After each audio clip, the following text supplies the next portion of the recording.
All right, everybody. Welcome to another episode of the Freezin NFC North Podcast, episode 161. Cardiac Bears do it again. Lions see double. Packers, Sputter, and Vikings picked off, plus Week 11 NFC North preview. Lots to get to. And, as we're getting started, you can find me on NFLOutdated on Twitter X. You can find me on the Instagram, NFLOutdated, on YouTube. 9:30 CST Wednesdays. Always glad to be here. And you can find us on the Freezin number 4 pod on the TikTok. And as we get started, where can we find you, Trevor? Hey, everyone. I'm back. Let's go. I've been gone for a while, and you can find me at RevTrevNFL. Very glad to be here. Been missing you guys. Mm-hmm. And that's where you can. I'm everywhere, just everywhere. Just go find me, and I'm pumping out crazy content. Mm-hmm. And especially after this weekend, being live in 2 different stadiums, 3 actually. I was outside the Bears Stadium too. I've got crazy content coming out. So yeah, you were literally everywhere this past weekend. Obviously, saw you at the Bucs game. Nice to finally see you in person and all of that. And definitely we'll be talking about that as well. So, and as we get started as well, welcome in another Packer fan. Miles, where can we find you as we get started? Good evening. Good evening. So I was a couple minutes late there. You guys can find me on Monday nights, 9:30, streaming live, Pack Weekly Podcast on the Packers Talk Network YouTube channel. Head over there, subscribe. We're trying to get up to 1,000. Oh, definitely like and subscribe there too. I expected you'd only show up halfway through anyway, just like the Packers. So hey, come on now, come on! Don't even let me get warmed up before you take shots like that. All right, I'm ready. I'm also ready for this guy, Dre. Glad to have you back as well. Where can everyone find you as we get started? You can hit me up on Twitter X. It's at Skullman Sports, and it's nice to have 2 Packers people on here because that's more touchdowns than they had last week. So. Oh, hey, I just want to tell you something. I was at your stadium. You don't have a lot to talk about, bro. Just saying. I could say we had more touchdowns, though. Sure, you can. Well, speaking of more touchdowns and someone who always has a lot to say, 7th letter, where can everyone find you as we get started? 7th letter 4 on Twitter X, same OG on Instagram and Facebook. And I'm just glad to be back on top again. Right where I'm wait, say that again. Back on top again. Back on top again. Dad is home. Trying to say it. I was trying to say it at the same time as you, since we're tied at the top. Nah, and you just can't quite pull it off, though, Andy. What's going on there? It's like it doesn't fit. It's like a very unnatural thing. Oh, it's coming. They got some real games coming up, man. Yeah, exactly. Lots to prove, lots to get to. Speaking of that, everybody wants to talk about my Bears. Everybody in the media loves my Bears. My Cardiac Bears run past the Giants 24-20 Soldier Field in Week 10. I mean, what else is there to say? Caleb Williams, right? I mean, this guy, this quarterback is just, he knows how to win. He's got Ben Johnson says he has ice water in his veins. I mean, he just, they couldn't tackle him. Obviously the Bears had a little bit of issues. And I was a little bit worried for a while, especially with us not being able to run the ball. But, guess what? The Bears ran Brian Daboll out of New York, and that was nice to see as well. I couldn't believe with how the Giants were running the ball against the Bears with, at the goal line, why they didn't just run it in it and they just took the field goal. So that kind of sums up, I think, Brian Daboll's career as a head coach so far. Like, so much promise, but just couldn't quite get past the goal line. And so I don't know. They gave up on Daniel Jones. He's doing good, but this is more, Barkley, all of that. But this is more about Caleb Williams in putting together when he needs to and being Houdini out there. It's just, he's still growing. He's still growing. We have already surpass the win total for many of you. Many of you thought we would be. We're 6-3 after 9. We are on track for 11-6. You have to give the game ball to Caleb. He put the team on his back when we needed to, when just the defense was struggling. There's definitely some growth as far as being able to stay in the pocket just a little bit longer to kind of maybe get the touchdowns and everything like that. But he is making the right plays when they need to in crunch time, clutch, unlike many of the quarterbacks in this division. Caleb is clutch. So go ahead and throw cold water on my Bears. Who would like to start? Jackson Dart had a better game than Caleb Williams. You know what the best ability is? Availability. He was not available. Man, what a comeback. Fire. That was good. And the best comeback you've had all year, man. That was good. I'm raring to go today. Well, and that's the thing too. There's a clip of a Dayball whispering to him. I think that was maybe not this game or the previous game, telling him to slide. And that's the thing. I think Jackson Dart's going to be a good quarterback, but he just, he's got a lot to learn and just to be able to kind of rear it in. And that's what I like about Caleb Williams.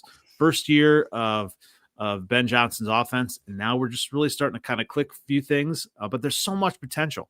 And, you can't really see that on Green Bay, the potential. I mean, Jesus Christ. What's the combination of wins of the teams that you beat?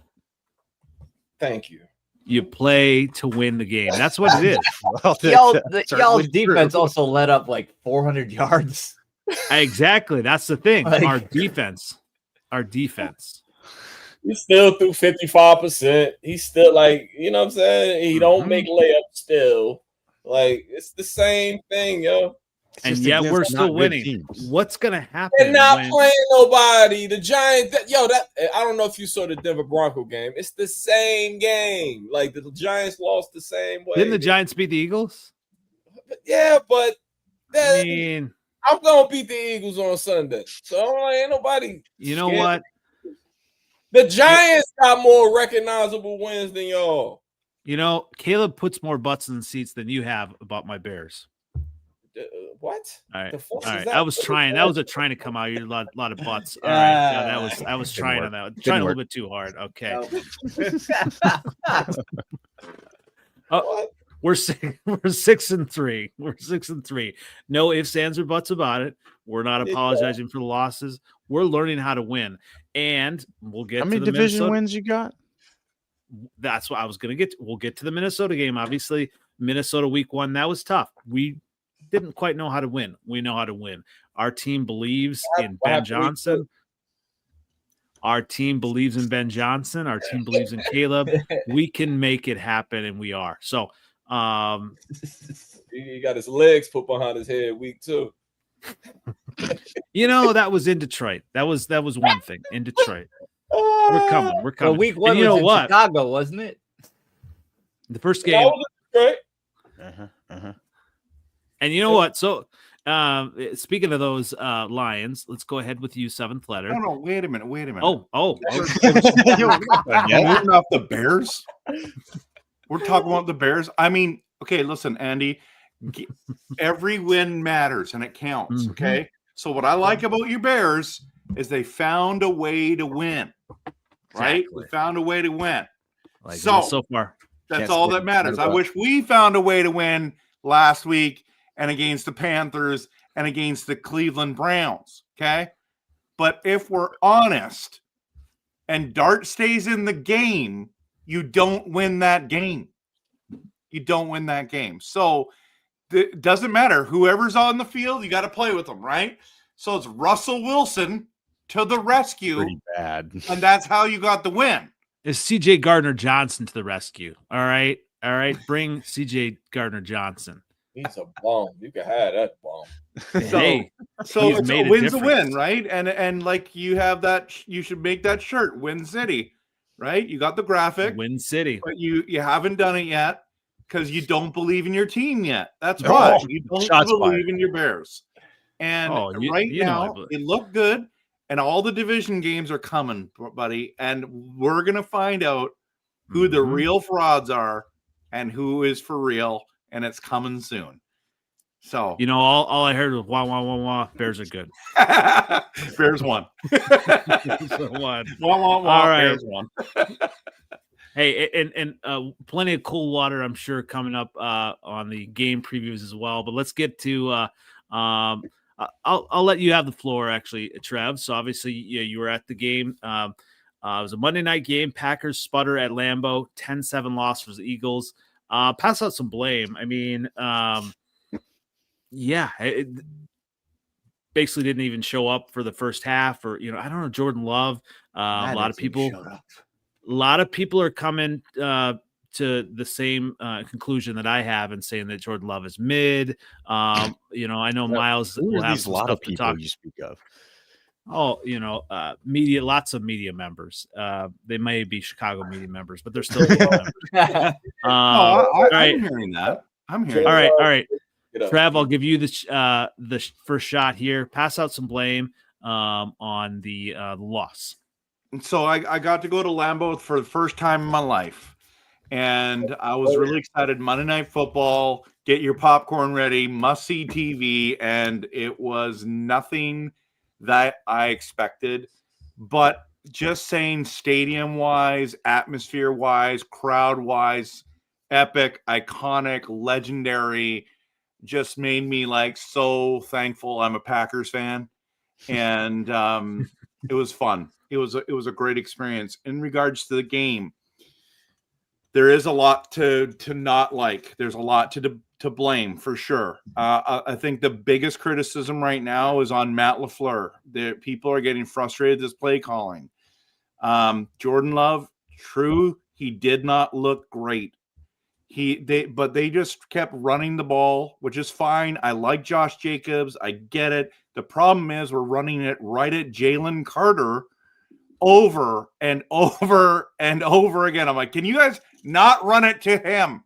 I don't know if this he's a difference maker, right? But we didn't throw the ball well. We didn't throw it. I just felt like the play calling was too conservative. Jordan didn't look too predictable. Amazing. He didn't look amazing. But I'll tell you this. We are walking, and I know everyone has to do this, and the Lions fans know this too. When we're walking through some weird injuries, and it was the reason why we ran the ball is because I don't think our wide receivers were getting open. I watched them live. So we had to run the ball a lot more than we wanted to. Dobbs went out with an injury during the game. We were already out. We read Kraft. Kraft is a massive difference guy. So I know that Musgrave got drafted higher than Kraft, but I'm telling you right now, Kraft is for real. For real. Yeah, So that loss, very evident. Reed, Dobbs goes out, and it was like the cornerbacks of the Eagles were just everywhere, and we weren't getting the separation. I didn't even think that Christian Watson played amazingly. He was fine. He had some good moments, and so there's a lot to blame there. Also, we had another injury with Jenkins. Now, a lot of people want to blame the refs, and I hate blaming the refs. Okay, because whenever you blame the refs, that means your team lost. So that's kind of where I'm at. I'm just watching this thing, but there's so much good to talk about. I know everyone wants me negative, so I'll just start with the negative because that's what gets clicks and views, and that's my quick assessment. I was not happy with our offense at all. And we were in field goal range in the first half. We were about to score, and then, of course, the fumble happens, and Jordan Love just held on the ball too long a couple times, and it just hurt us. So, Miles, yeah, I mean, please tell me this Jordan Love, experience is. I mean, it's got a roller coaster. You think he's going to be great, but he's not. I mean, what's the deal? Well, I'll give you. I'll give you your red meat. This Jordan Love didn't have a good game, but Jordan Love is not mid. And I don't think that Jordan Love is to blame necessarily for the struggles. I saw some missed opportunities, but that's just not enough for me to even glance at him when we're talking about who are we blaming right now. Every offensive coach in that room should have a hot seat. Every single one of them. I don't care what your responsibility is. I don't care what your title is. The inputs are creating stinky outputs. So if your outputs are bad, change your inputs. That's like the best way I can put it. Because if I go off trying to point a finger at somebody specific, I'm going to get yelled at on Packers Twitter. Well, you don't know what he does. The point is the job of the offensive coaches is to prepare this team and put them in position to be successful. And they are not doing that. Like, very clearly not doing that. And the reason I'm not willing to look at the players is because we've seen these players play well. We've seen a lot of them play elite. So if I've seen it, and I don't believe that was just sort of a flash in the pan, and I don't believe that was just sort of like a one-hit wonder. I really believe that ability is there, but I'm not seeing it now. All of my blame lies with the coaching. The coaching and the preparation has failed this team, this offense specifically. The defense is just such a different conversation. It's basically the inverse, and I don't know. I'm at the point where I know you can't fire anybody mid-season. They're just not going to do that. So I can't sit here and cheer for that or wish for that. So I got to ask myself, like, what is it that I hope for? I hope this defense carries this offense. Like, I hope the defense creates enough short fields. They'll keep them in enough games. You held Saquon Barkley to 60 yards. Like, you're going to keep this team in every game, that defense, if they keep playing the way they are. And they may win the game single-handedly a few times, depending on the opponent, maybe in Chicago or somewhere. But I'm frustrated, man. I don't believe that this is a player issue. I'm not even willing to look up at the GM yet. A lot of people want to blame the GM on, we need Aaron Banks was a terrible signing, all this. I look at that as like, when he made the decision, was it a good decision? Like, yes, like they allocated resources to the O-line. Goot didn't run down there and, injure these guys. He didn't go down there and sabotage their play, right? There was an argument Banks was overpaid at the time, but it's like the GM put resources in a place where he thought that he needed them, and you can't fault him for that. Hopefully he sees the error of his ways and moves on quickly, right? Let's not drag out mistakes, but I'm not mad at the GM. I'm mad at the coaches that can't come up with something. And the thing is, it's not even hard stuff. We're not looking at this going, gosh, how do we solve this calculus equation? You're looking at a banged up O-line. Well, Jordan Love doesn't have a lot of time. All right, well, have you tried to reset the pocket and manufacture more time for him? No. Oh, haven't done that. Okay, cool. Well, have you tried not being predictable? Maybe a little bit of deception? No, haven't done that. Great. Well, if you're going to do run pass to the extent that the defense is just going to call out your plays in the most pivotal moment of the game, then you're just not even trying to solve the problem. And that's the part where it's like, people can tell me I don't know what goes on behind the scenes. It doesn't matter. Like, there's evidence that you're trying to solve the problem if you're trying to solve the problem. And right now that evidence is totally missing. This sounds like the Bears last year with their offense. It was so predictable. And actually, listening on the Chicago radio today, there was a difference between two teams that I heard from two different sets coaches, and it's not the two coaches you're thinking. So they're doing kind of back to back some of the press conferences, and they talked about your guy Matt LaFleur, and they asked him, about why the offense was struggling, and some of his answers were really evasive and just blaming, lots of blame. And then the other press conference they played was your guy's seventh letter, and his choice to take the play calling duties, and the way he explained it, basically, not demoting his offensive coordinator, but basically saying, hey, Ben Johnson went through the same process, and just kind of really trying to be political about it. And he had a fantastic answer. You could tell that he's more secure in his job. And I don't know if Matt LaFleur gets fired, but just the way that I'll just say Mr. Lions guy, I can't say his name right now. I'm not going to. Compared to Matt LaFleur, just the way that they the difference between how they went about the coaching issues. I mean, it's night and day, and obviously it's why the Lions are winning and why the Packers are struggling right now. I totally agree. I think that very well encapsulates the situation. And here's where I think a lot of people get confused about what to do with this. I think a lot of fans are shouting, "Oh, fire LaFleur!" No, you don't want to fire LaFleur. Do that. You don't want to fire LaFleur. What you want to do is you want to fire LaFleur, the offensive coordinator, right? Yep.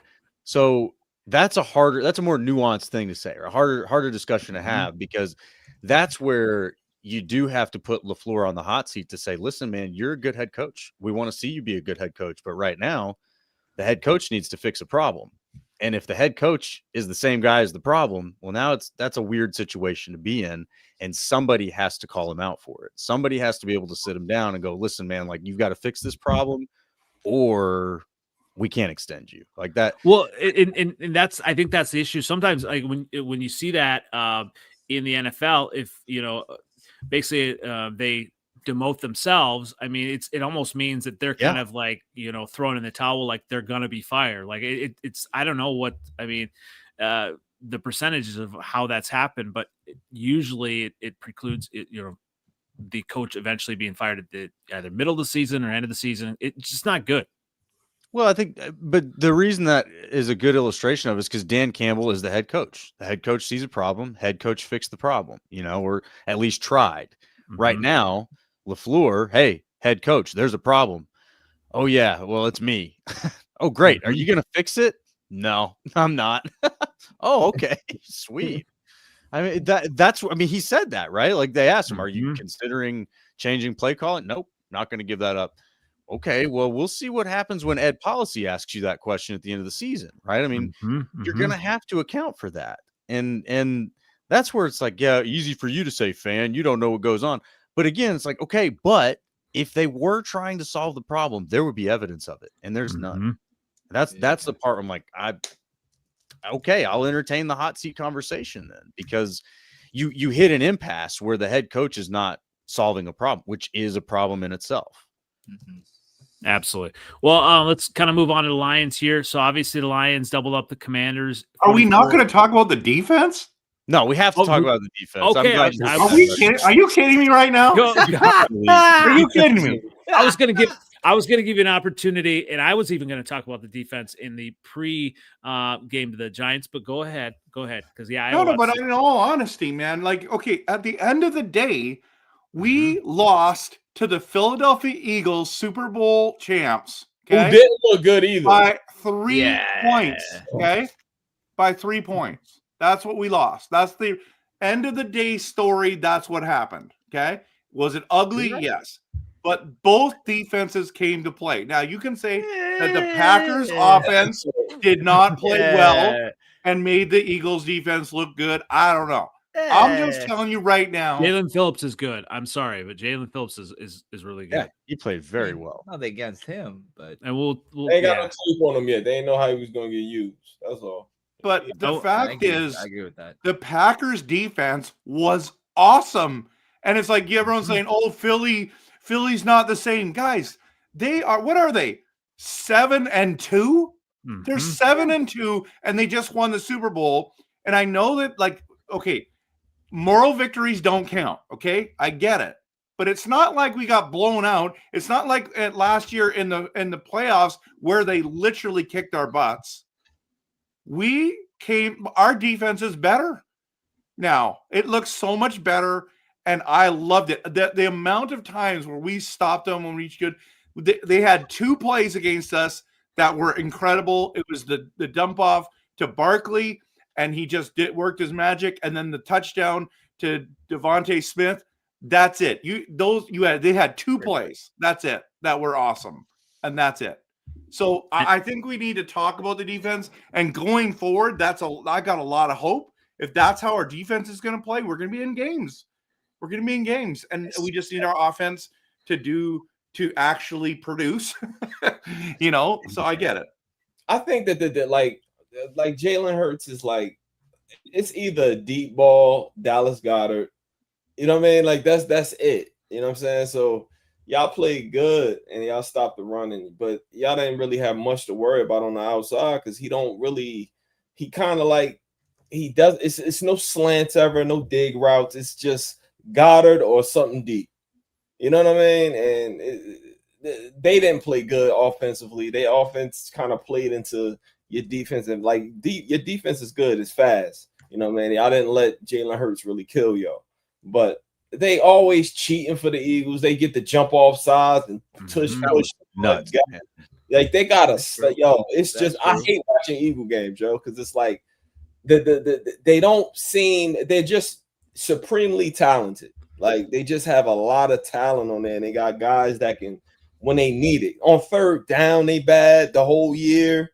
You know what I'm saying? Like if you look at the defense, it's not like one of those top 10. Like they not. Statistically, our defense is better. You know what I'm saying? They not that. I don't know. You say that as if your defense isn't one of the best in the league, man. I mean against the run, damn good. Against the run. We ain't even got all our horses. We hurt. They look at what they got on defense. You know what I'm saying? They did lose a pass, which I think the Sweat loss is a big one. I do think like Tucker Kraft is kind of like, without him offensively, y'all look real soft again. Remember, I always said, like, I just don't want y'all to get Deebo Samuel. I just don't want y'all to get somebody that's tough on that offense, because him with Jacobs and Kraft, oh my God, it would have been crazy. Like, it just would have been really bad for us. And now you got this defense, you got this pass rush. I think it's that Micah Parsons get a bad rap against the run. He's not that bad against the run. I mean, he's not Miles, Garrett or Crosby, like a big body or nothing. But I think he get a bad rap against the run. But y'all played. I just think like defensively, y'all did okay.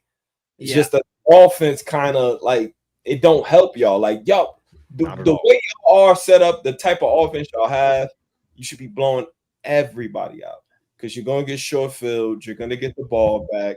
You're gonna like force a lot of punts. It hasn't come together yet. And Jordan Love has to, he gotta, I don't know. He's got to become like Caleb. Take the layup. No. He's another layup guy. He's another guy that don't hit the layups all the time either. Like Jordan Love is going to challenge your secondary. He's trying to get that ball down the field, but I mean, gotta kind of maybe shorten it up, some screens, something short. You know what I'm saying? Like, I don't know. It just wasn't. It was I heard them talking about the game, and they was trying to make us act like this was a good game. The game kind of sucked a little bit.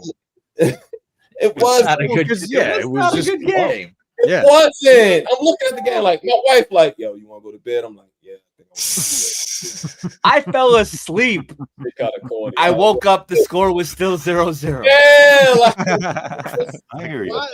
I didn't watch the whole first half, so I don't think anybody I did not miss anything. So talking to like reading some like Packers stuff, and also obviously living in Philly, like you hear about it.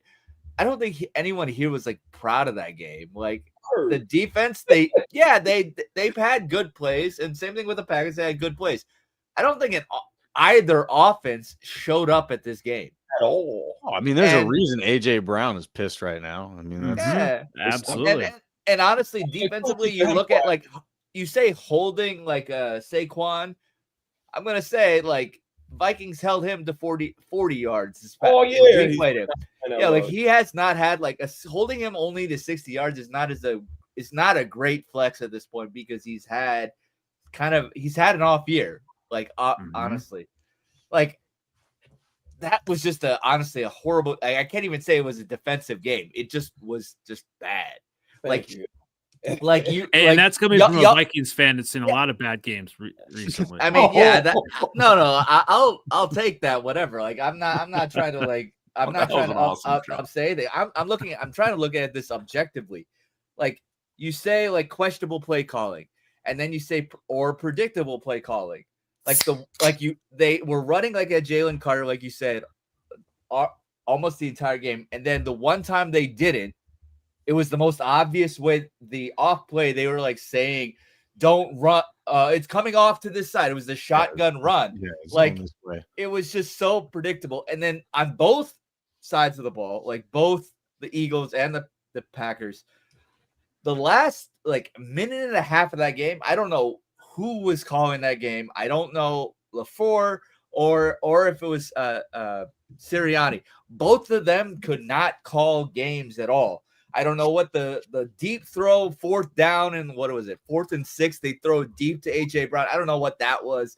I don't know what the kickers trying to kick a 70-yarder and then doing a fake or a dump off after the, like, none of that was good play calling.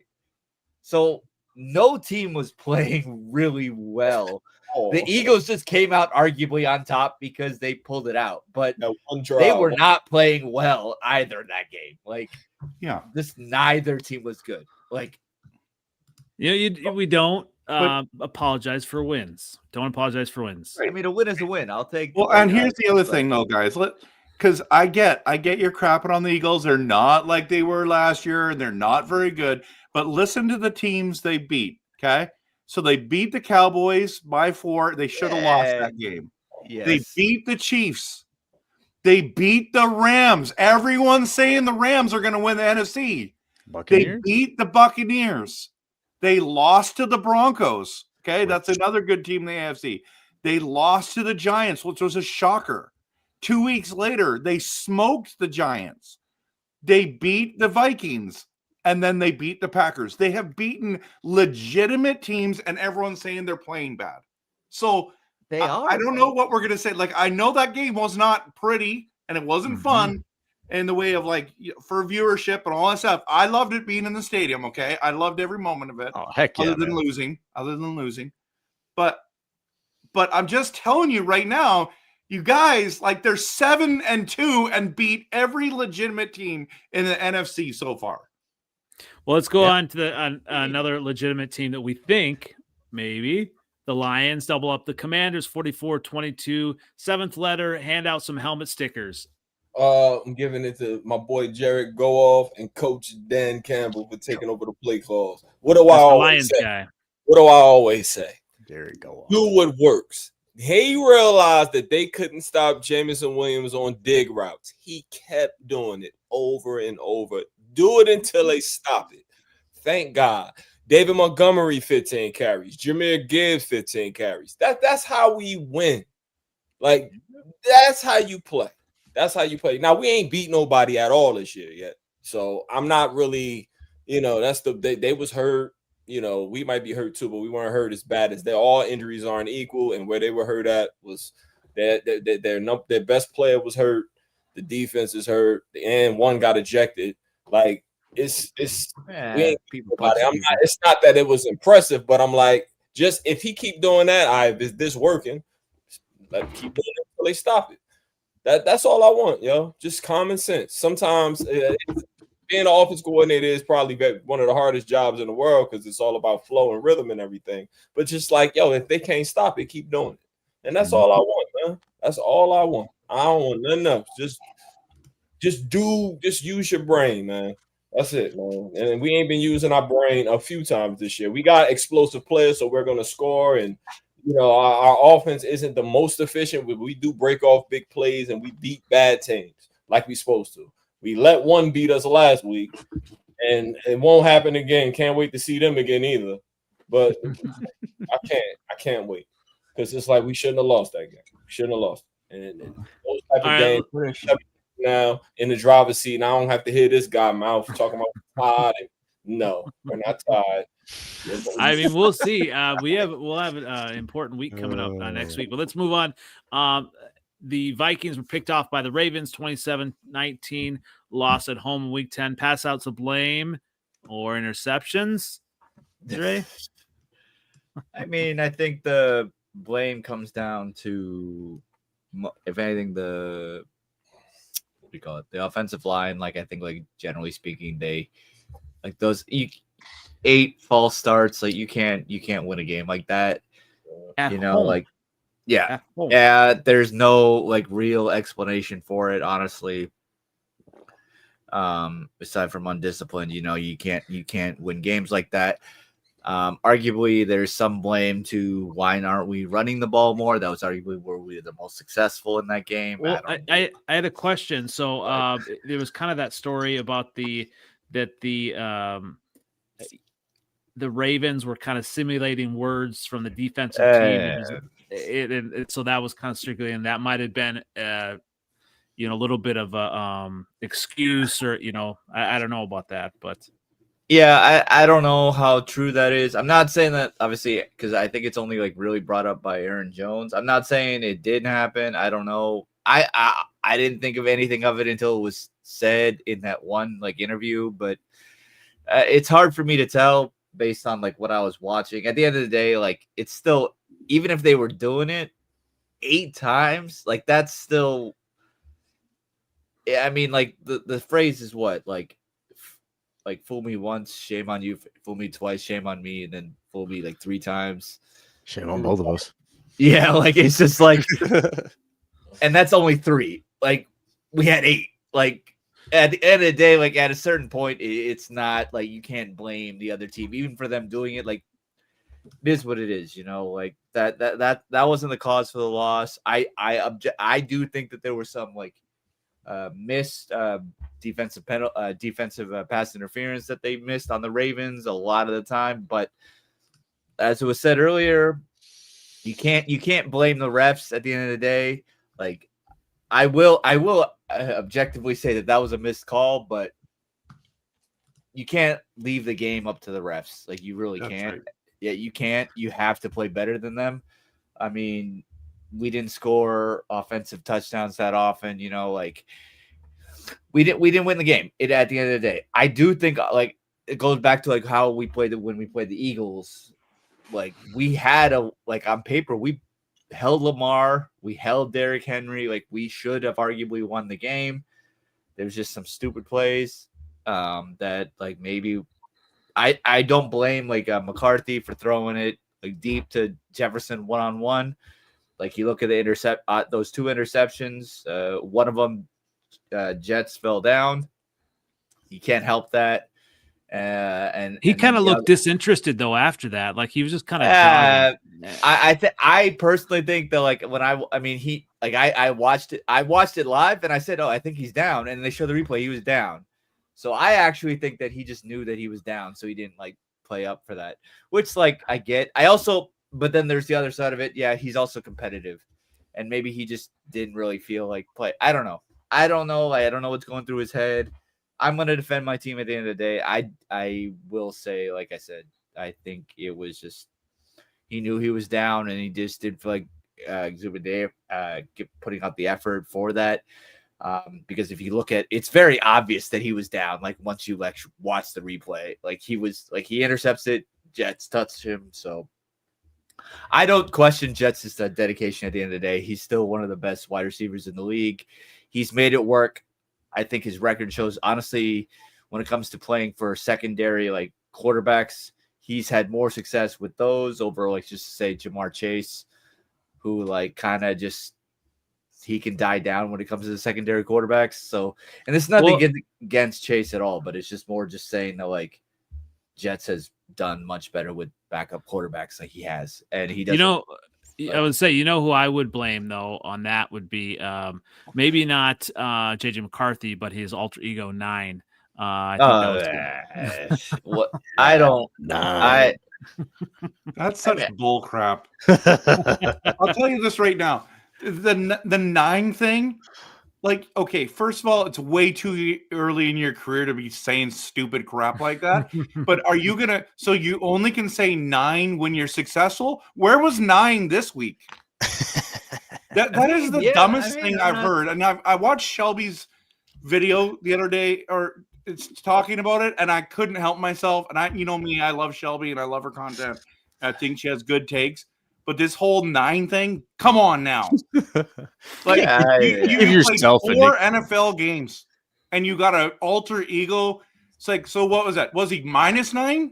Yeah. Is that what came out? That -9's out. Oh, now he's not just got split plus personalities. He's got multiple personalities. Like, what are we talking about here? This is ridiculous. Yeah, I'm not fighting for that nickname. I'm not fighting one for good it. quarter in the first week, and then all of a sudden it's like he's been injured. If they had won this week, I'd be more adamant about it, but they didn't win, so yeah. I was in the building. Okay, I was literally in the building, and I'm watching it. You're right. All those stupid penalties they took, unnecessary. But JJ did not look good, and I'm not criticizing him. I'm just saying he's played 4 games. Mm-hmm. He's played 4 games, but at the end of the day, JJ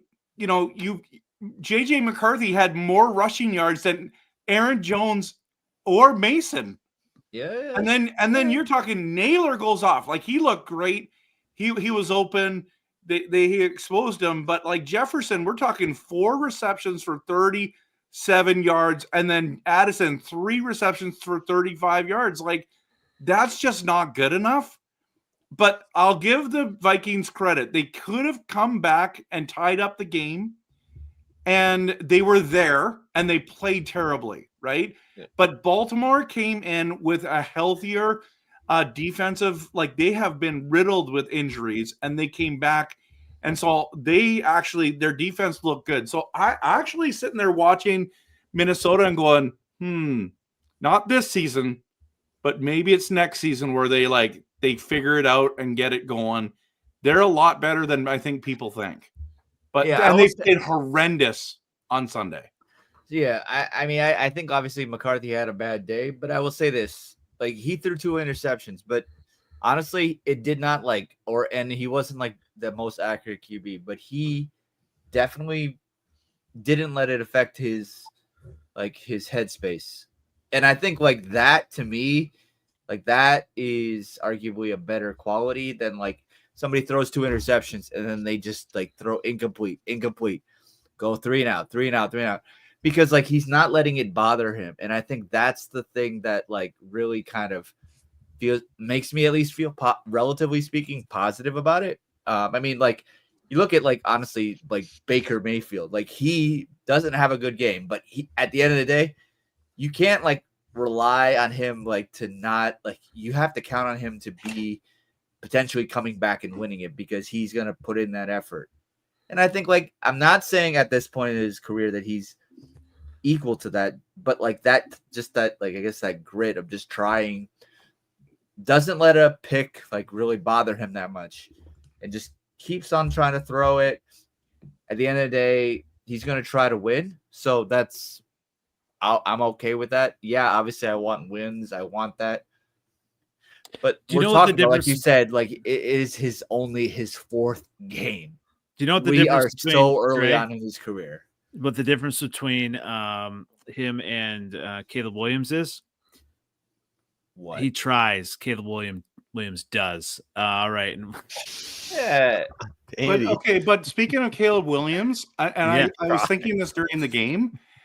JJ looked like Caleb Williams early on, missing those brutal passes, getting those interceptions. He looked like Caleb early on. Caleb looks better now.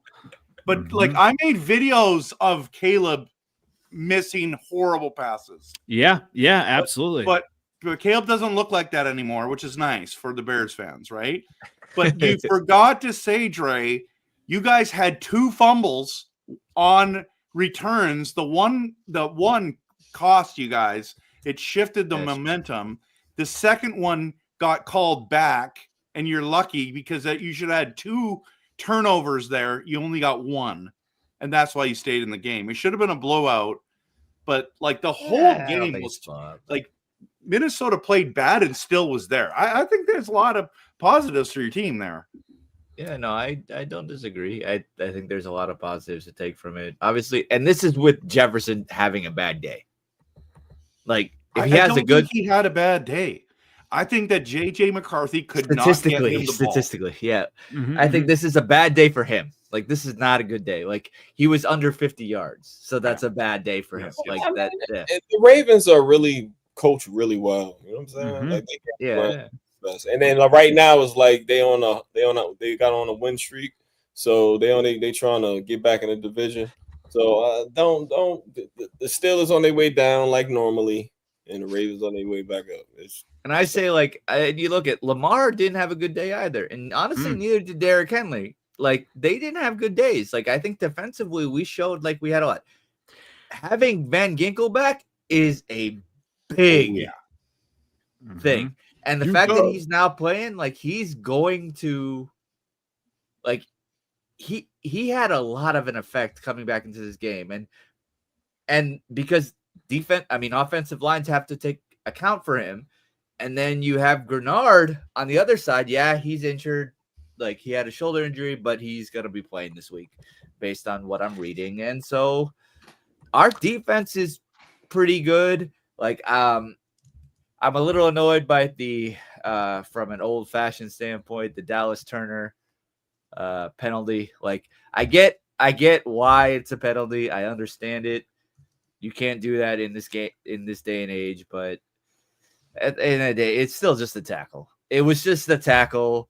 It's just based on the rule book today and age, you can't tackle with the full body weight or whatever. But all right, thank Tom Brady for that one. The Ravens had so many drops. Mm-hmm. It was like ridiculous. It's like, can they not, like, it's Flowers dropped one, Bateman, actually all of their wide receivers dropped one, and then Andrews dropped. There's at least 4 drops, and they were sick. And 2 happened on one drive, and it killed the drive. So it's like, if you can you guys just get a wide receiver who can catch the ball? All right, well, let's move on. Speaking of wide receivers, let's go preview. Wide receivers injured, maybe not catching balls. Miles, Packers are 7.5-point favorites, or 7-point, depending on where you look at it. Giants, give us some keys to that game, to the Packers at Giants this weekend. Not playing down to their opponent. God's sakes. And let me just throw this in there, since we're at this level of what I call boneheadery. A few years ago we had to watch Preston Smith cover Justin Jefferson one-on-one because we had a defensive coordinator who didn't know what the heck he was doing. And now we are achieving the same levels of ineptitude with a cornerback playing receiver at some of the most important points of the game. To not make just one mistake. He dropped the ball. Okay, well, great. We tried him. He dropped the ball. Get him off the field. No. Let's leave him in there to make another mistake so that he can get an alignment mistake when you finally move the ball once in the entire game. Gee, the guy who's been playing cornerback made an alignment mistake when he was on the field as a receiver? No kidding. And then, no, let's leave him on the field some more so he can drop at least one more ball for us. Like that. Don't do that. And you can probably win this game. If you can avoid crap like that, you probably win this game. Play people in their positions. I'd say that, or Jameis Winston's playing, right? So I feel like the Packers are going to be eating the W here. He's going to be slinging around. So that's why we're talking about defense and fantasy football wise. I am, wherever I can, I'm playing the Packers defense because I feel like he's going to turn the ball over. So I think this Packers defense has a chance to shine here. Miles, they're winning this game, right? Packers are winning this game. Yeah, they should win this game, even if it's ugly and they do it in a way that frustrates the hell out of us. They should win this game. The Giants just fired their coach for a reason. There's a lot going on there, and the joke is that this is a very Packers thing, is that they would go into this game, they'll play down to their competition. You got Jameis Williams in there who's going to just sling it all over the place, Jameis Winston, who's going to sling it all over the place with reckless abandon because he's got nothing to lose, and the Packers are just going to be on their heels the whole time. Very, very possible outcome. But I do think to be fair, yes, the Eagles didn't play great, but I do think that the Packers defense played very well and has been playing very well this season. they could definitely force Jameis and whoever, insert quarterback, into some mistakes. You don't have a potent rushing offense like you did when you had Scatterboo in there. So yeah, the Giants just don't. To me, they don't have a lot of firepower. Even the receivers that they do have in there, it's like they're all right, but they don't. I don't think they're keeping a defensive coordinator up at night. So yeah, I think the defense should be able to carry this game, even if the offense shows up just discombobulated like they have been. But on the other side of that, if they can just handle the defensive line of the Giants, there's opportunities on the back end of that defense to really take advantage of. So hopefully they can figure something out. But the personality of this team just makes me nervous. So we'll see. Tell you what, like I'm looking at this defense and I'm thinking that this is going to be a Christian Watson game. I mean, Dobbs is dealing with like a chest injury, I believe. I mean, we'll see if he plays. It sounds like he's going to go. Okay. But I just think, Christian Watson had a couple good catches on Monday night. Did he not? He did. Yeah. So I think him ramping up. I mean, and this Giants might get Golden back too. Okay. So what has he done? Nothing so far. What has he done on the Packers? It's not about what he's done. I don't care what he did. He ran a super fast 40 at the combine. That's what he did. Okay. I want to send that guy sprinting at a safety every play just to make him think about it. And then I want to send Luke Musgrave on the other side sprinting at the other safety every play. And then we'll let the rest of the offense play underneath them. That's what I want to do. I say that as an upset person who drafted him in fantasy. That's why I say that. So, Trev, do you think the Packers are winning here? And what are your keys? Yeah, I think the Packers. This is the problem. This is the trap game again because everyone's picking Green Bay, and we always play down to our competition. Apparently, so do the Bears. Bears almost lost to the Giants. Well, and if you think about it, I actually get more nervous that Winston's the quarterback than Russell Wilson. I'd rather have Russell Wilson playing there. So it's like, geez, Louise. I mean, if there's something, God is with Winston, man. I'm telling you right now, that guy is a man of God, and he's got the best personality in NFL right now. And I'm just like, Lord, can you just please? I get it. He's a great guy. He's gone through a lot of adversity, but the Packers need to keep this rolling. Okay. We need to get bounce back game. So I do think we have to bounce back. If not, I'm telling you right now, Green Bay land is melting down if we lose to the Giants. Bears fans are going to come at us like a flood. And Detroit's just going to sit there with their big grins on their faces. And Minnesota's still going to be the worst team in the division. And they're going to be smiling at us. And so I'm just saying it's a must-win game for us. But I do think we find a way to win. And I hope that we win convincingly by 2 touchdowns, at least. All right. What about you, Dre? Do you think the Packers or the Giants are going to win here? So I will say I do think the Packers are going to win this. Having said that, 1, you say playing down to your opponent. And 2, it's only, 7.5 points? That's what it is. I will say Jameis Winston has been able to get away with something with 10 legs, a.k.a. crab legs. And he's able to steal that away. So he could potentially do something because he's wild like that. Yep. And so I honestly, because he's at a, and when I say with McCarthy, who doesn't let it bother him, man could throw honestly 5 interceptions in the first quarter, and then he could also throw 6 touchdowns in the next quarter and be not bothered by it at all. So I'll say this: if they're able to stop Jameis Winston, and his I guess ability just to throw it down there to somebody, I mean. Robinson could have a great game. Who knows? I don't know. But the Packers, will say, Packers should win. The Packers don't do well versus backup quarterbacks. Am I correct on that? So no, that's part of the personality that scares me. But I've got PTSD from Tommy DeVito. Tommy DeVito. Oh, glorious. That was just cutlets. That's just he's cooking his own. He is. Please no, just make it stop. I can't go through that again. Seventh letter. There's no way the Giants win here, are they? Well, this sounds like a Hyatt game, like because he's fast and Jameis Winston. Jalen Hyatt. Yeah, he throw that ball down the field. So yeah, Hyatt's down there somewhere. The Giants do have a good defensive line, and I think like last week it was kind of revealed. I mean, it's any quarterback though, but the Giants do have the ability to crunch the pocket, and that's true. Yeah, they can, I don't think Jordan Love would, do that, had a stupid kind of fumble again this week. I think he'll correct that. But I know, I think like last week, the Eagles kind of, the way they crushed the pocket, pushed the pocket on them, I think the Giants do have the ability. They got to, if they don't have anything, they do have a front four. Yep. Yeah. I agree with that. I agree. So I do think that they can. It's not that cut and dry. Like, and again, the Packers play down to their opponents a lot. It's just what it is. For some reason, they can't beat the Giants. So I'm gonna pick the Giants this week.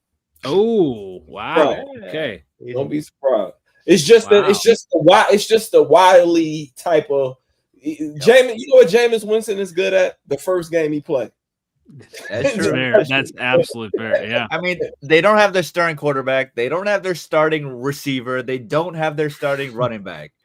They don't care at this point. Right.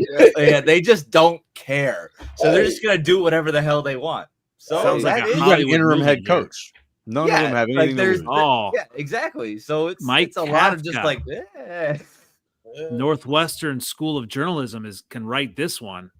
Yeah, it's going to be a little bit more. It's going to be an interesting game. I don't think it's going to be 2 touchdowns. It might be, like some, a fumble or an interception return or something like that. But just offensively, you guys haven't looked that comfortable. So it's not that cut and dry to me. Like especially with Kraft gone. Right. And that's another thing because that's a big part of your offense. You know what I'm saying? Like he's much more important to that offense than I even realized after looking at y'all this Monday. So I'm gonna pick the Giants because Jameis Winston is just this wily style of play, and just he gonna chuck it. He's gonna challenge the secondary. So you better show me that you're good, and because the secondary like Ballantyne and all them people, they look good. They look good this year. You know what I'm saying? But yeah, you got McKinney back there too. Evan Williams. The safeties are good. They're good. So if he does challenge them, that's where I'm like that could swing in the Packers' favor dramatically. It can. He gonna throw some interceptions, but yeah. touchdowns too. Yeah, you know what I'm saying? It's going to like if the punks get confident, then you're in trouble. I'm telling you. Yeah, that's fair.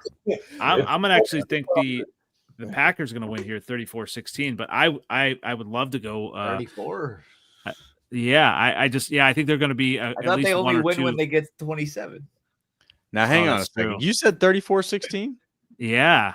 All right, let me just interject some just goofy history here. So on Packers Twitter, there's been a fun little side story that we're following with the parallels of the handoff between, Favre to Rodgers and now Rodgers to Love. Oh no. Yeah. And this is the 27-year-old season, right? This is third year starting. It's all right. It's all right. But when you said 34-16, you're even going to get wigged out by this. All right. So the game that this Eagles loss reminded me of from that 2010 season was the game that they lost in the regular season to the Falcons. They lost that game by 3 points. They lost that game by not being able to score as much. You held Matty Ice. You're like, okay, you should have been able to win that game. You still didn't. And you're sitting here thinking, all right, well, that's the one seed. Like, you got to go through them. You got to go through them to get to the Super Bowl.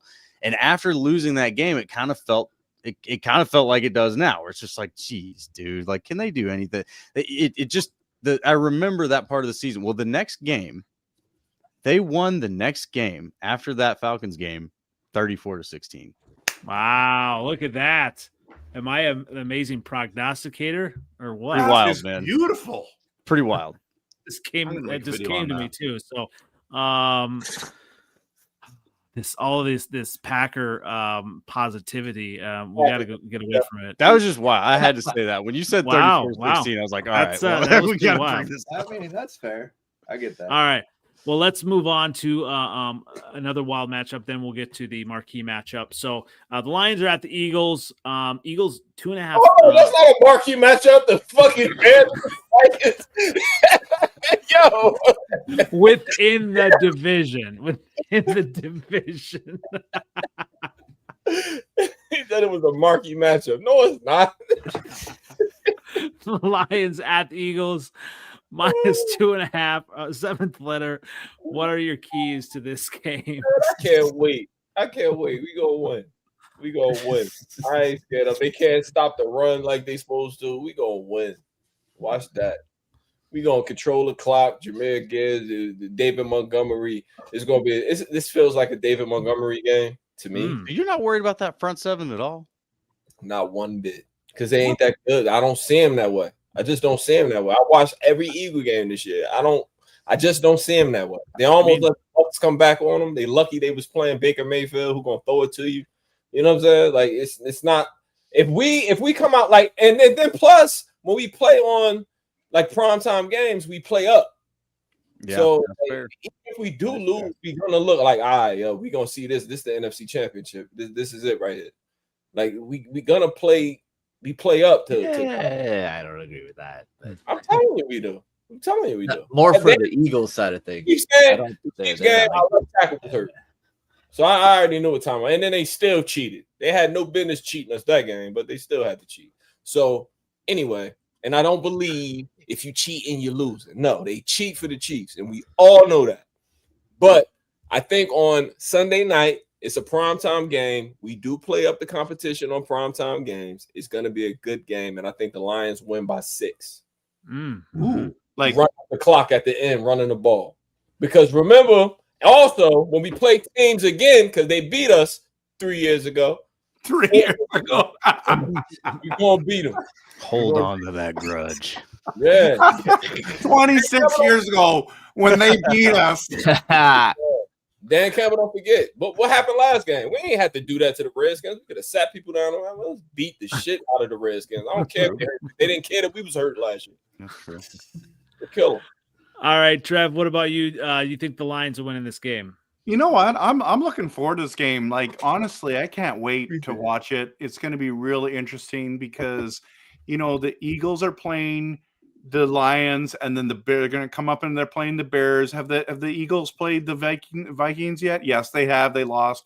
Okay, so I, you know, it's that prime time game. You imagine if they go back-to-back weeks, Andy, and it's like it's another. Well, let's just say 17. If we're gonna okay, so if you're gonna say the Lions win by 6, could you imagine if it was 13, 7 or whatever? Like, yeah, that would be hilarious. But anyways, I do think the Lions are gonna find a way to win, but I do think the Eagles are better than we think, and they're at home, so.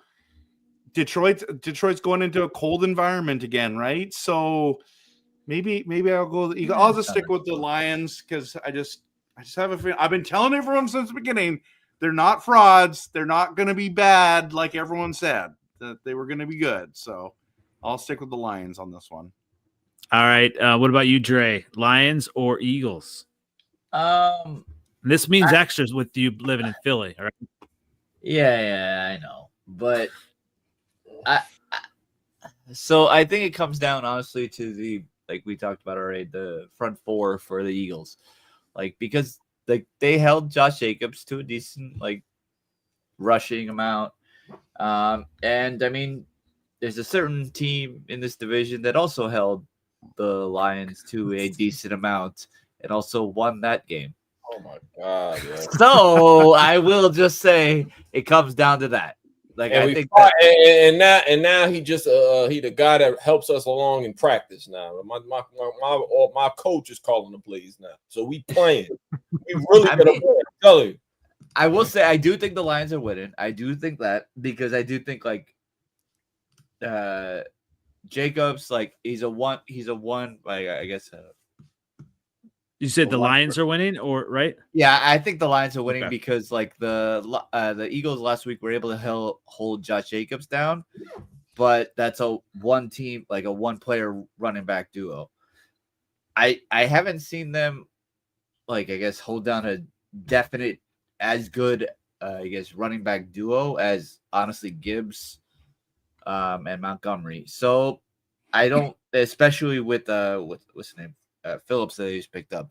It's Yeah, still like Phillips, iffy. Yeah, it's still iffy. Like they could do it. Don't get me wrong, but and their defensive line is young. You have Jalen Carter, and then Nakobe Dean. Like he's back now, and like you have a bunch of decent like young players that could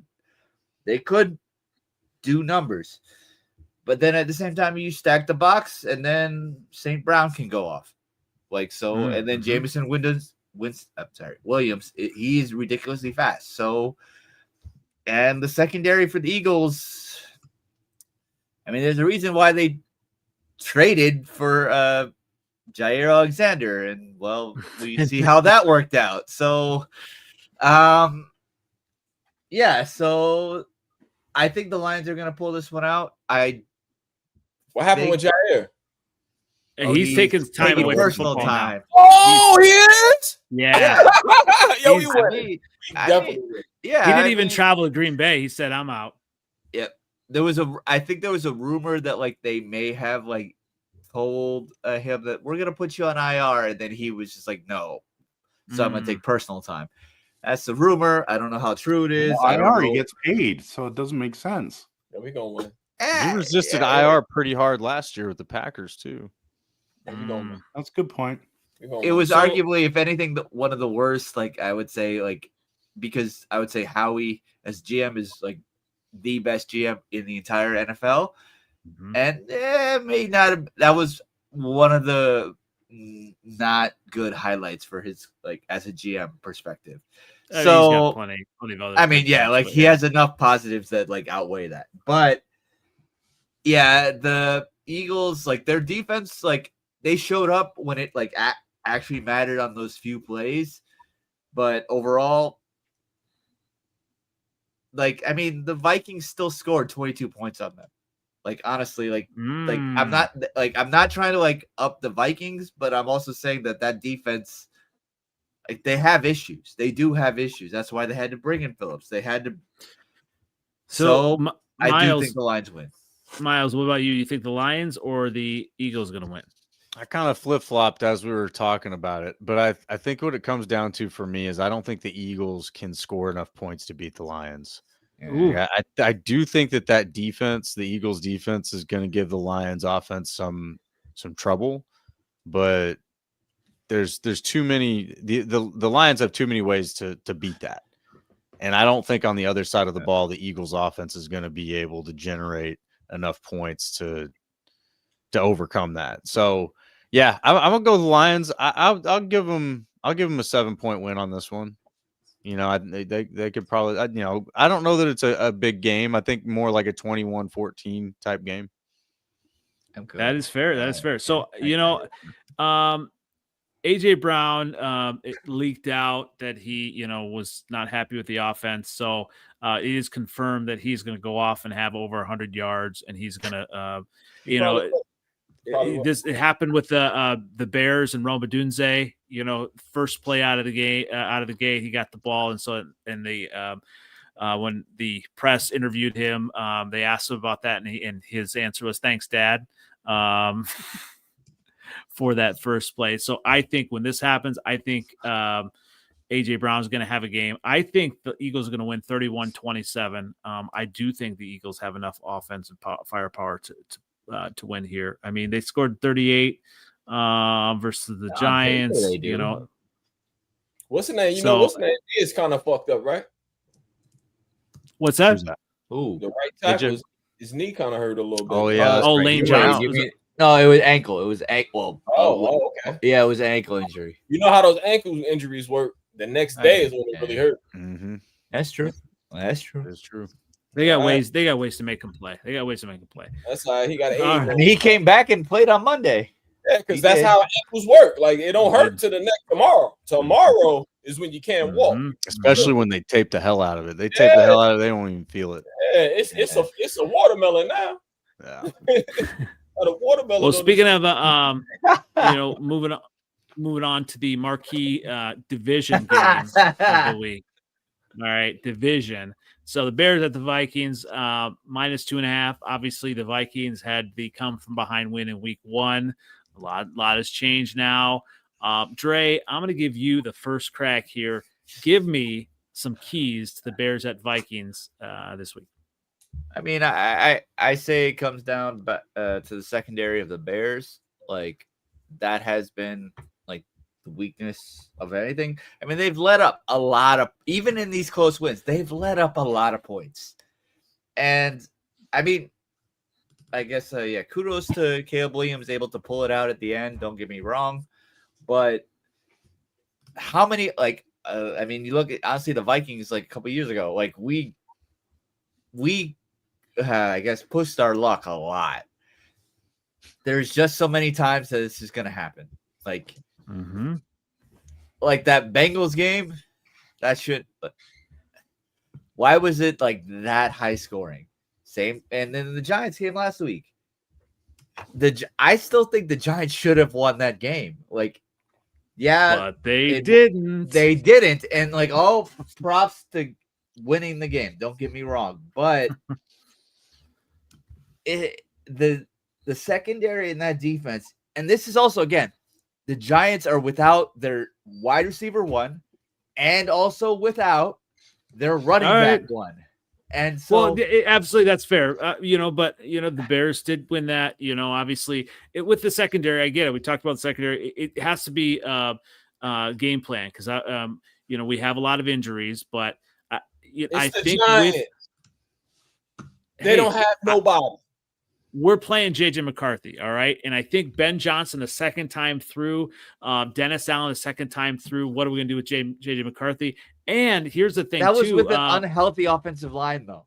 We had a worse offensive line back then. That's fair. You mean, but we're getting a little bit more pressure. Fall starts. That one? Exactly. Yeah. And we're getting more pressure.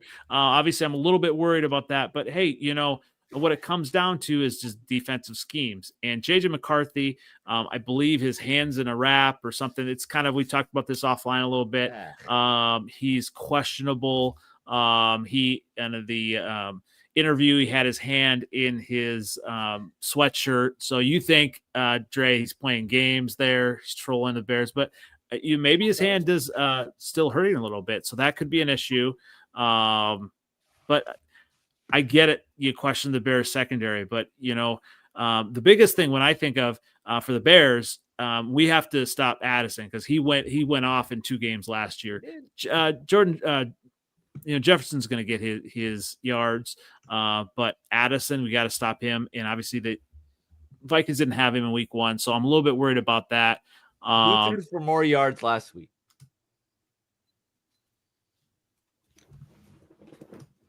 Well, McCarthy threw, and the majority of that was on that injured hand. Okay, all right.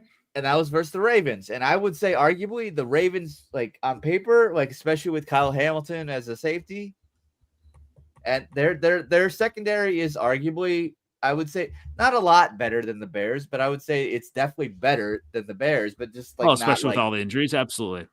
Well, no, not even. Kyle Hamilton is better than, I would say, better than any of the secondary on the Bears. Like Jalen Johnson, he's one of the best safeties in the league. Yeah. Okay, but you get Jalen Johnson's one of the best cornerbacks in the league. You get him healthy. Come on. Give me Kyle Hamilton over Jalen Johnson. Yeah, 100%. Kyle Hamilton's been in and given up a ton of yards and points previously. No. So Hamilton, I was upset that the Vikings didn't take Hamilton. Oh, absolutely. But the Ravens have not looked good defensively. I mean, they've been a little bit better recently. There's 10 others. Yeah. Is Jalen Johnson carrying the Bears? I mean, like, he has. Well, obviously he's hurt now. You still have Tyreek Stevenson trying. And hey, what'd you say about the best ability? Availability. Hey. Well, and you know what? Speaking of that, DJ Moore is questionable. He'll probably play, but I really think if the Bears get DJ and Rome available, and even you get the tight end involved, we need to have some quick scores and really start quick. I think that'll help the Bears, put a little bit of pressure on JJ McCarthy. Maybe he'll have to do a little bit too much. So, Dre, do you think the Vikings are going to win here? I mean, yeah, like I'll root for my team every single time. I do think, like, out of the division, I do think the Bears are. Honestly, the Bears and the Packers are the two teams that, like, I think we can win against. The Lions are I was worried. No, Trev, I say this with more respect for y'all than the Bears, but the Lions were the one team that, like, I was actually, like, really worried about facing. Like, all right, really worried about. And that's what I'll say. You should be worried about Caleb Williams and Ben Johnson coming back, with a vengeance. I was week 1, and now not so much. Okay, well, we controlled that game, and then basically, we should have won, and then we had an injury. So, hey, we got it this time. So you're picking the Vikings. I'm actually going to pick the Bears, 27-24. We're going to reverse it, 27-24. We're going to reverse it here, and it's going to be a little bit of justice here for the Bears to win this game and take it. So, Trev, I'm going to give you you were raring to go and say, do you think the Bears or the Vikings are going to win this game? I want to say the Vikings. But I have a weird feeling that the Bears are going to win. But listen, Dre, can you talk to KOC and get him to win this game? This game is very important to me that the Bears lose, because I'm sick and tired of all their delusional talk, and they're going to win the Super Bowl and all the bull crap we keep hearing from this stupid there's fan 4 base. out of the 5 of us that think the exact same thing. Tell you what, call them on the phone and say, I'm ready next week. I am picking the Bears to win. You heard it here first, because I'm so sick and tired. But I feel like Minnesota's gonna, like, if they shore up that O line and not getting all the stupid penalties, you're in trouble, Andy. Okay. Hey, but I don't know if they have. So what I saw last week, they were so bad that the Bears are gonna win. Okay. I love but that. I'm hoping and I'm cheering for the Minnesota Vikings, baby. Well, if I'm right on all my games, the Bears end up in first place next week. So oh my gosh. I mean, I don't know. That would be hell. Yeah, that would be complete football hell. I know you're ready for that. 7th letter. Are you picking the Bears or the Vikings? I'm picking the Vikings. Man, I love this. Let's go. That's all right. That's all right. The way their defense plays, it's going to give That's Caleb trouble, because they very aggressive and they're very aggressive, and I could just see them just heating Caleb up all game, because that's what they did at the 3rd or 4th quarter last game. They heated him up. He's not a layup guy. He liked to run and get away, but they got enough speed to keep up with him. So I think they get him on the ground. That's the Caleb Williams. His superpower is hard to bring him down. He his pocket presence is. He's a big man too, 230 pounds. Like he is thick and quick and a superstar. So, so Miles, what about you? Are you Vikings or Bears? You know what, man? I think the Bears have the better quarterback in the matchup. I love this. I'm going to go with the Bears. Bears. I think it'll be a very NFC North thing to happen, that the Vikings have already beat the Lions. I think that please. Rev, this is not what I want. All right. I'm just saying. This is what I think. Look, how do we get to this place? How do you and I, as Packers Alliance, be saying the Bears are going to win a game? We got this. We got a. I don't know if this is unholy trinity here. I love this. The Bears. Well, what I want is for you two to tie. That's what I really want. But I would love it if neither of you could win at all. But no, I wish that when y'all played the Cowboys. So and that's what happened. Yeah. Tell you what. Maybe that's what we'll get here. Yeah. Tell you what, it's going to be an interesting game. A lot of interesting games within the division. Obviously, I appreciate everyone coming on. Lots of great stuff tonight. As we close out, you can find me on NFL Outdated on Twitter X, on YouTube, on Instagram. You can find us on Freezin 4 Pod on the TikTok. And Dre, where can everyone find you as we close out? You can find me on Twitter X. It's at Skullman Sports. Thanks for having me on. I always love talking. So. Even at from the bottom of the division, I'm okay with it. I will. Here we go. I'll have a good time. I will have a good time here. Hi down there. There you go. Hi down there. Who's 2-0 in the division? That's all. All right. Who's 2-0 in the division? That's why I'll I'm put you back up there for fun. For fun. Maybe 3-0 in the division after this week. We'll see. We'll see what happens this weekend. All right, Trev. Where can everyone find you as we close out? You can find me everywhere. I'm talking TikTok, YouTube, Facebook. If anyone's watching still after an hour and 19 minutes, listen, follow RevTrevNFL. You will not regret it. I'll tell you right now. I come with fire content. Lots of great stuff. Definitely like and subscribe. A lot of great stuff. Like I say, with any Packer content, if you absolutely have to, definitely follow Trev, and also definitely follow my guy Miles. I agree. Where can everyone follow you as we close out? Yeah, at Pack Weekly Pod. Come hang out with us on Monday nights at 9:30. Sticking just to the Pack. We welcome our NFC North rivals. Come in and troll us in the comments.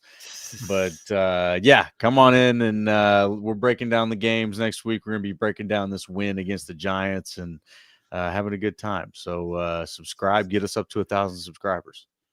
A lot of great stuff. All right, very good. Seventh letter for now. Where can everyone find you? You can find me on 7th letter 4 on Twitter X, same OG on Instagram and Facebook. Top of the NFC North again. Give me my big piece of chicken. Daddy's home. Thanks again, everybody. Lots of great comments, lots of great commentary tonight. So we will catch you again next week. Once again, it's been the Freezin North Podcast, NFC North preview week 11. We'll catch you again next week. Good night, everybody. Peace. All right, fellas.